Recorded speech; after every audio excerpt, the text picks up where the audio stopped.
जय हिंद साथियों, जितने भी बच्चे एसएससी जीडी 2025 की तैयारी कर रहे थे सभी बच्चों का एग्ज़ाम आपका पास आ गया है। 4 फरवरी से आपका एग्ज़ाम चालू है। कब से? 4 फरवरी से आपका एग्ज़ाम चालू है। तो बच्चों आपको अपना एडमिट कार्ड कैसे डाउनलोड करना है और एग्ज़ाम में आपको एग्ज़ाम सेंटर पे क्या क्या डॉक्यूमेंट लेके जाना है, इस पर मैंने एक कंप्लीट वीडियो बनाया। देखिए, अगर आप एग्ज़ाम में अपना सही डॉक्यूमेंट लेके नहीं जाएंगे तो आपका फॉर्म रिजेक्ट भी हो सकता है, आप एग्ज़ाम में एंट्री भी नहीं ले पाएंगे। तो एग्ज़ाम में आपको क्या क्या जरूरी डॉक्यूमेंट लेके जाना है, इस पर मैंने कंप्लीट वीडियो बना के इसी चैनल पर अपलोड किया है। तो जाके उस वीडियो को जरूर से देख लीजिएगा, वो बहुत ही इंफॉर्मेशनल वीडियो है आपके लिए। एग्ज़ाम देने से पहले उसको आप जरूर से देख लीजिएगा और अपना डॉक्यूमेंट तैयार कर लीजिएगा। तो बच्चे, जितने बच्चे एसएससी जीडी 2025 की तैयारी कर रहे हैं, आज के सेशन में हम जीके का पेपर डिस्कस करने वाले हैं, पेपर नंबर 28, जो कि पिछले साल एग्जाम में कई बार रिपीटेड क्वेश्चन है। बहुत ही महत्वपूर्ण प्रश्न है आपका। इसमें टोटल हम 20 प्रश्न का डिस्कशन करेंगे। आपको सभी प्रश्नों का कमेंट में राइट आंसर करते हुए चलना है। तो चलिए आज के सेशन को शुरू करते हैं। तो एक बार जितने बच्चे सेशन को देख रहे हैं जल्दी से लाइक करके अपने सभी साथियों के पास शेयर कर दीजिए जो जीडी की तैयारी कर रहे हैं, ताकि सभी बच्चे जल्दी से क्लास में जुड़ जाएं। तो चलिए आज का जीके जी इसका क्वेश्चन नंबर फर्स्ट देखते हैं। आपको प्रत्येक क्वेश्चन के लिए बच्चे मात्र 10 सेकंड का समय दिया जाएगा। आज हमारे पास समय कम है तो हम थोड़ा क्लास को स्पीड में करेंगे, ठीक है ना, क्योंकि एग्जाम आपका पास में भी आ गया है। ओणम किस राज्य का प्रसिद्ध लोक नृत्य है? कर्नाटक, केरल, मणिपुर या फिर छत्तीसगढ़? तो देखिए बच्चे, ओणम आपका केरल का एक प्रसिद्ध लोक नृत्य है। कर्नाटक का मैंने आपको बता रखा है क्या होता है, यक्षगान होता है। देखिए, मैंने लोक नृत्य से आपका इतना क्वेश्चन करा दिया है कि आपको पूरा कंप्लीट याद हो जाना चाहिए, और इसका नोट बनाए होंगे तो आपको बहुत बेनिफिट मिलने वाला है। मणिपुर का क्या होता है बच्चे? मणिपुर का होता है रास लीला। और छत्तीसगढ़ का क्या होता है बच्चे? छत्तीसगढ़ का पंडवानी नृत्य होता है। कौन सा? पंडवानी नृत्य होता है। क्वेश्चन नंबर 2, नागा नृत्य राखल किस राज्य का प्रसिद्ध लोक नृत्य है? नागा नृत्य राखल असम, तमिलनाडु, छत्तीसगढ़ या फिर मिजोरम?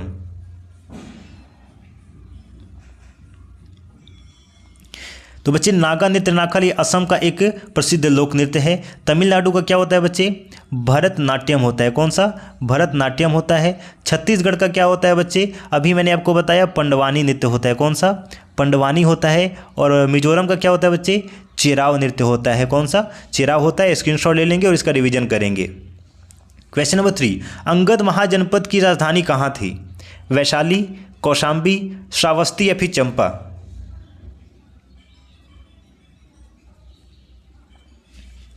अंगद महाजनपद की राजधानी कहाँ थी बच्चे? चंपा थी। Option number D is the right answer. बाकी देखेंगे बच्चे, वैशाली किसकी राजधानी थी? यह वज्जी महाजनपद की राजधानी थी। कौशाम्बी बच्चे वत्स देश की राजधानी थी। और श्रावस्ती की राजधानी कुशावती थी। स्क्रीनशॉट ले लेंगे, ये आपका पूछा जा सकता है। क्वेश्चन नंबर 4, शांत घाटी किस राज्य में स्थित है? असम, केरल, अरुणाचल प्रदेश या फिर तमिलनाडु? ध्यान रखेंगे, बहुत ही इंपॉर्टेंट प्रश्न है, ये आपका एग्जाम में पूछा गया। देखिए, शांत घाटी किस राज्य में स्थित है बच्चे? ऑप्शन नंबर बी हो जाएगा, केरल में स्थित है। Option number B is the right answer. Question number 5, Jagoi भारतीय शास्त्रीय नृत्य के निम्नलिखित में से किस नृत्य रूप की एक प्रमुख शैली है? मणिपुरी, सत्रिया, ओडिसी या फिर कथक? देखिए, मैंने आपको यह भी बता रखा है कि जागोई भारतीय शास्त्रीय किस नृत्य रूप की एक शैली है बच्चे, कहाँ की एक प्रमुख शैली है? तो ऑप्शन नंबर क्या हो जाएगा आपका? ए हो जाएगा, मणिपुर का है। कहाँ का है? मणिपुर का है।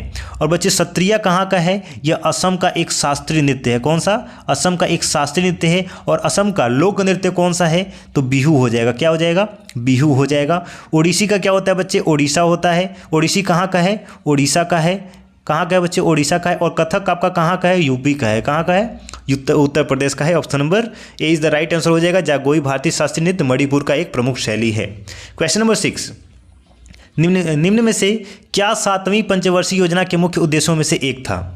जीवन स्तर में सुधार, खाद्यान्नों के उत्पादन में वृद्धि, अवसंरचना में वृद्धि या फिर गरीबी उन्मूलन?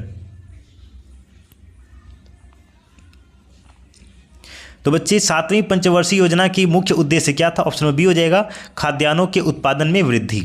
एक बार सभी साथी सेशन को लाइक करके एक बार जल्दी से अपने सभी साथियों के पास शेयर कर दीजिए, ताकि वो लोग भी जल्दी से क्लास में जुड़ जाएं और चैनल को सब्सक्राइब कर लेंगे। हिंदी का आपका क्लास सुबह 8 बजे इसी चैनल पे कराया जा रहा है, द मोस्ट इंपॉर्टेंट सेशन। मास और मार्केंसिया निम्नलिखित में से किसके अंतर्गत आते हैं? शैवाल, अनावृतबीजी, ब्रायोफाइटा या फिर टेरिडोफाइटा?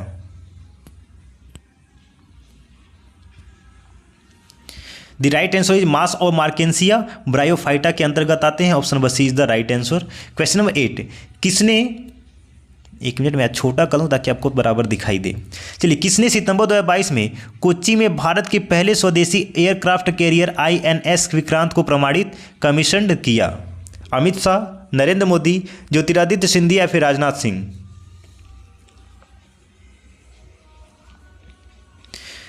तो बच्चे इस क्वेश्चन को जरा ध्यान से समझने का कोशिश करेंगे। ये सितंबर 2022 की बात कर रहे हैं कि कोच्चि में भारत के पहले स्वदेशी एयरक्राफ्ट कैरियर INS यानी कि INS विक्रांत को किसने प्रमाणित किया? नरेंद्र मोदी ने किया। Option B is the right answer. और अगर सितंबर के किस डेट को आपको पूछा जाए किस डेट में, तो ये भी याद रखेंगे बच्चे 2 सितंबर को। कब? 2 सितंबर को डेट भी आप याद रखेंगे। चलिए देखिए यहाँ पे भारत के पहले विमान वाहक पोत INS विक्रांत को 2 सितंबर, देखिए यहाँ पे डेट मिल ही गया, 2 सितंबर 2022 को कोच्चि में एक कार्यक्रम में नरेंद्र मोदी द्वारा नौसेना में शामिल किया गया था। ठीक है। क्वेश्चन नंबर 9, क्या वस्त्र मंत्रालय के अंतर्गत आता है या फिर आती है? संसद सदस्य स्थानीय क्षेत्र विकास योजना, Ambedkar social innovation and innovation mission, Samarth योजना या फिर merchandise export from India scheme? तो बच्चे ऑप्शन नंबर सी हो जाएगा, समर्थ योजना आपका वस्त्र मंत्रालय के अंतर्गत आता है। Option number C is the right answer. Question number 10, निम्नलिखित में से किस मौर्य राजा के शासनकाल में कलिंग युद्ध लड़ा गया था? दशरथ, चंद्रगुप्त, बिंदुसार या फिर अशोक? देखिए, कलिंग युद्ध की बात करें तो ये कब से कब तक लड़ा गया था? तो याद रखेंगे 262 से 261 ईसा पूर्व यह लड़ा गया था। और किसके किसके बीच बच्चे, कौन से राजा के बीच लड़ा गया था? तो बच्चे अशोक मौर्य के शासनकाल में लड़ा गया था। Option number D is the right answer.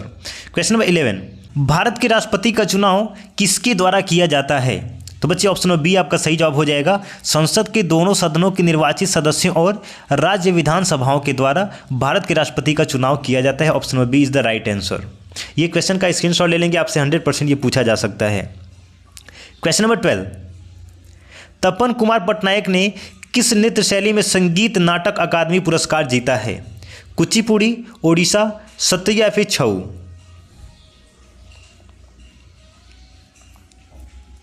तो बच्चे ऑप्शन नंबर डी हो जाएगा, छऊ नृत्य शैली में तपन कुमार पटनायक ने संगीत नाटक अकादमी पुरस्कार जीता है। और बच्चे छऊ ये कहाँ से उत्पन्न आपका हुआ था? ये छऊ नृत्य का उत्पत्ति कहाँ से हुआ था? तो बच्चे झारखंड, पश्चिम बंगाल और उड़ीसा के क्षेत्रों से इसका उत्पत्ति हुआ था। बाकी कुचिपुड़ी कहाँ का एक बच्चे नृत्य है?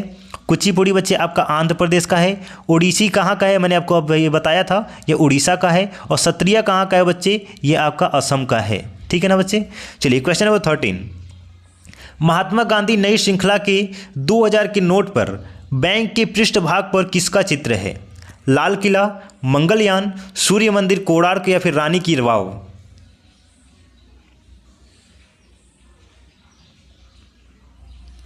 तो बच्चे 2000 के नए नोट पे मंगलयान का चित्र बनाया गया है। Option B is the right answer. और सभी बच्चे बताएंगे कि हमारा नोटबंदी नरेंद्र मोदी के शासनकाल में हुआ था, किस डेट को हुआ था और किस वर्ष में हुआ था? जरा सभी लोग कमेंट करके बताएंगे। देखिए, आपसे 100% ये क्वेश्चन पूछा जा सकता है, नोटबंदी किस डेट में हुआ था और किस वर्ष में हुआ था, किसके शासनकाल में हुआ था? सभी लोग कमेंट में जल्दी से इसका जवाब दीजिए।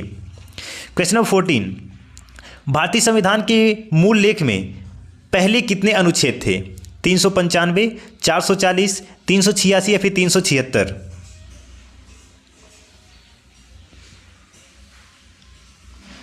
तो बच्चे हमारे भारतीय संविधान में मूल लेख में पहले मात्र 395 अनुच्छेद है। और वर्तमान में कितने अनुच्छेद हैं बच्चे? तो याद रखेंगे 448 अनुच्छेद वर्तमान में हैं। इससे थोड़ा हम जरूरी बातें कर लेते हैं। देखिए, भारतीय संविधान को 26 नवंबर 1949 को भारत की संविधान सभा द्वारा अपनाया गया था और 26 जनवरी 1950 को प्रभावी हुआ था। भारत के संविधान में मूल रूप से 395 अनुच्छेद और 8 अनुसूचियां थीं और वर्तमान में संविधान में 448 अनुच्छेद और 12 अनुसूचियां हैं। इसका स्क्रीनशॉट ले लेंगे और इसका एक जगह पे नोट कर लेंगे, हर एग्जाम के लिए आपका बेनिफिट मिलेगा। ठीक है ना। क्वेश्चन नंबर 15, एक बार सभी बच्चे सेशन को लाइक करके जल्दी से शेयर कर देंगे। आपातकाल के दौरान किन मौलिक अधिकारों को निलंबित नहीं किया जा सकता?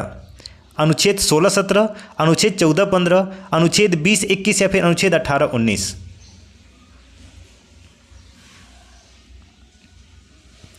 देखिए बच्चे, आपातकाल के दौरान अनुच्छेद 20 और 21 को किसी भी स्थिति में निलंबित नहीं किया जा सकता। Option number C is the right answer, अनुच्छेद 20 एंड 21 को। क्वेश्चन नंबर 16, कौन सी अक्षांश रेखा भारत के मध्य से होकर गुजरती है जो देश की जलवायु को प्रभावित करती है? मकर रेखा, भूमध्य रेखा, अंटार्कटिक रेखा या फिर कर्क रेखा?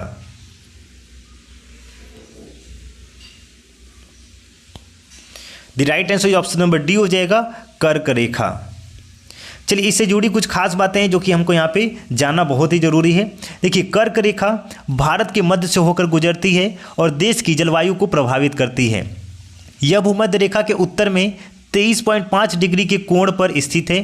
कर्क रेखा भारत के 8 राज्यों से होकर गुजरती है। बहुत ही इंपॉर्टेंट है। ये कौन कौन से राज्य हैं? देखिए, गुजरात, राजस्थान, मध्य प्रदेश, छत्तीसगढ़, झारखंड, पश्चिम बंगाल, त्रिपुरा और मिजोरम है। इसका स्क्रीनशॉट ले लीजिए। रुकिए, मैं इसको इरेज कर देता हूं। अब इसका स्क्रीनशॉट ले लीजिए। चलिए, हम आगे बढ़ते हैं। क्वेश्चन नंबर 17, 2017-18 में विजय हजारे ट्रॉफी किस राज्य ने जीती थी? कर्नाटक, महाराष्ट्र, केरल या फिर उत्तर प्रदेश?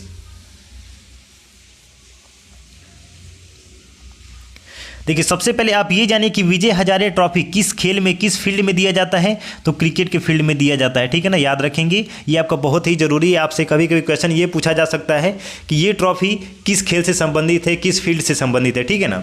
देखिए, 2017 और 18 में विजय हजारे ट्रॉफी किस राज्य ने जीती थी? कर्नाटक ने जीती थी। Option number A is the right answer. Question number 18, अगस्त 2022 में उत्तराखंड सरकार के राज्य ब्रांड एम्बेसडर के रूप में किसे नियुक्त किया गया था? रोहित शेट्टी, अक्षय कुमार, ऋषभ पंत या फिर दिनेश कार्तिक? अब उत्तराखंड के राज्य ब्रांड एम्बेसडर की बात करें, वो भी अगस्त 2022 की, तो ऋषभ पंत थे। ऑप्शन नंबर सी आपका सही जवाब हो जाएगा। क्वेश्चन नंबर 19, भारत में पहली संपूर्ण जनगणना कब की गई थी? मैंने आपको कई बार बताया है, पहली जनगणना, लास्ट जनगणना, सब कुछ बताया है। 1887, 1882, 1880 या फिर 1881?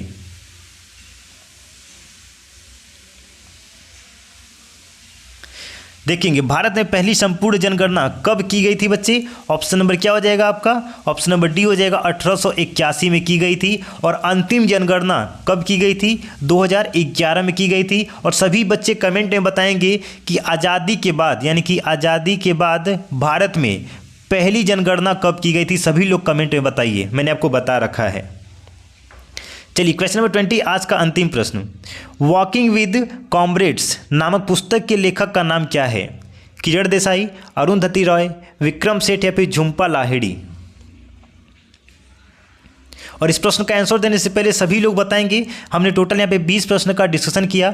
आपने कितने प्रश्न का राइट आंसर किया है? सभी लोग कमेंट में लिख के बताएंगे, सर मैंने 20 में से इतने प्रश्न का सही जवाब दिया है। तो बच्चे, वॉकिंग विद कॉमरेड्स नाम के पुस्तक के लेखक का क्या नाम है? अरुंधति रॉय है। Option number B is the right answer. सभी साथी चैनल को सब्सक्राइब कर लेंगे। डेली यहाँ पे जीके और हिंदी का the most important previous year question paper का डिस्कशन कराया जा रहा है। मिलते हैं साथी नए सेशन में। जय हिंद, वंदे मातरम।